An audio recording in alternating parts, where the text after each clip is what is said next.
Hello সবাইকে, welcome to my mini blog. তো তোমরা অনেকেই জানো সামনে আমার একটা স্পেশাল ডে, আর আমি তরি, মাম্মা আর মামি আমরা চলে গেছিলাম একটুখানি কেনাকাটা করতে। তো দেখো আমি আর তরি এখানে টুইনিং করছিলাম পা দিয়ে, যাই হোক। তারপরে তো তরির একটু জুতো কেনা হলো। তারপরে আমরা গিয়েছিলাম হচ্ছে একটা ওয়েস্ট চেন কিনতে, যেটা আমার একদমই পছন্দ হয়নি, আর যেটা পছন্দ হয়েছে প্রচণ্ড দাম, তাই না নিয়েই চলে এসেছিলাম। তারপরে গেছিলাম একটু পাঞ্জাবির দোকানে, বাট সেখানেও কিছু পেলাম না। তারপরে হার কিনলাম মামির জন্য, আর এটা আমার বেশ পছন্দ হয়েছিল, তাই আমি একটুখানি দেখছিলাম, আর আমার মা কি দেখছিল ভগবানই জানে। তারপরে আমি দেখছিলাম যে চুড়িগুলো আমার হাতে কেমন লাগবে, আমি ওই জন্য পরে দেখলাম।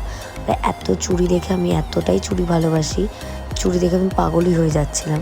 তো তারপরে তরির সাথে একটুখানি মজা করছিলাম, একটা ফলস চুল লাগিয়ে ওকে, মানে ওর সাথে বদমাইশি করছিলাম। আর বাকি কি হলো দেখতে হবে কিন্তু, তার জন্য নেক্সট পার্টে তোমাদের আজকের মতো